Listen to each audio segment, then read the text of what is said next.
Intuitive painting teachers training.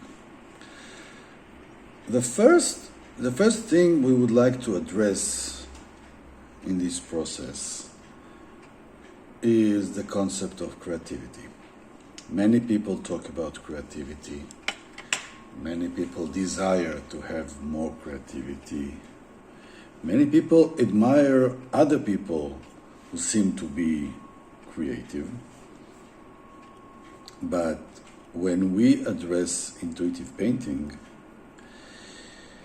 we say that creativity is everywhere, is everyone's asset. Everyone, every human being is creative. And for us, there's no such thing as being more creative than another person, okay? We don't measure, we don't compare creativity. Our goal is to extract our students' creativity, to let them celebrate this gift that they were given by being born as human beings, the gift of acknowledging they are highly creative,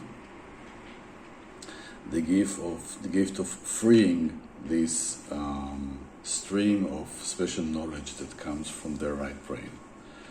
So for us, creativity is what we work with, is our basic tool, and this is why I start this process with 4 lessons about creativity. And lesson 1 will focus on playing. When we want to discuss creativity, in general and in intuitive painting, the doing of intuitive painting, as well as teaching intuitive painting, we would like to have the playing mode with us as often as we can.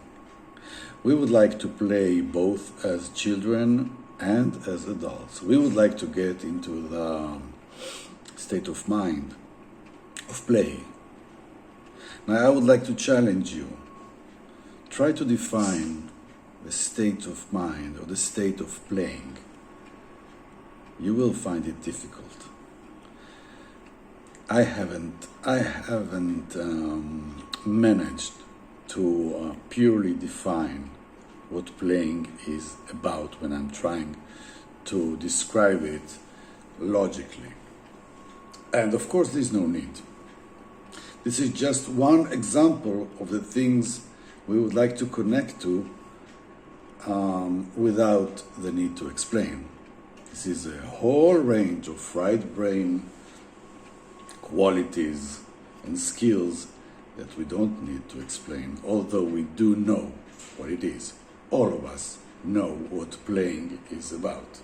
All of us have experienced playing, more often when we were children, less often as adults. In intuitive painting, playing plays a central role. So, our job here is to play. Through the rules I will give you about how to operate intuitive painting, you know that when we play, when we have a game, there are always rules that tell you how to play the game. We need rules to play the game of intuitive painting, and there are very specific tools. And this is one of the special features of my method that enables me to train intuitive painting teachers, that there are rules, there are specific rules that have been successful and effective for more than 20 years. So, we have rules, and with the rules, our job is to play. And our job is to expand the opportunity to play. We would like to take playfulness seriously and lightly at the same time. We would like to give instructions following the state of mind of being playful. We would like to lead our students to draw through the rules of intuitive painting and get as much as possible to the spirit of playing. Now, I don't need to explain further than this. I just want to say that if we want to be more creative, and this is what we are going to be here, both as the people who are going to practice intuitive painting by itself, as well as being teachers, we are going to play.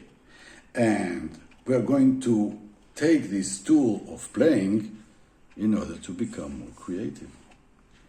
So instead of leaving creativity as something that belongs only to a small amount of people, we ask the questions, how to be creative, and we give answers. We give concrete, specific, practical answers. And one of the answers is, you want to be creative, start playing. Remember how you used to play, and let the adult in you the freedom to play. As you will see, I will mention many times the word mistakes. As adults, we are more afraid to make mistakes. And as children, we are not obsessed so much about this. We just want to play.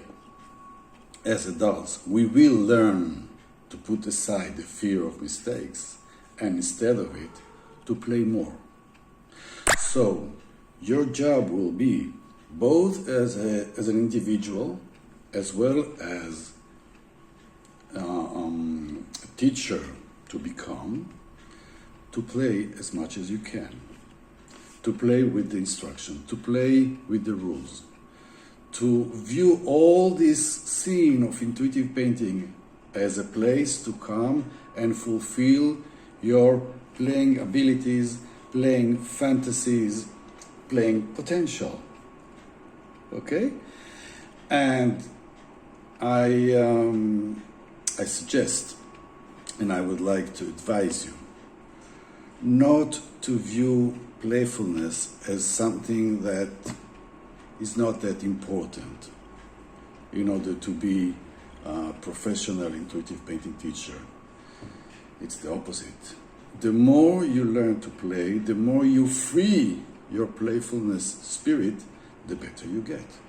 But you will need to be more confident, you will need to practice a lot so you can trust your playing abilities, your playing instincts.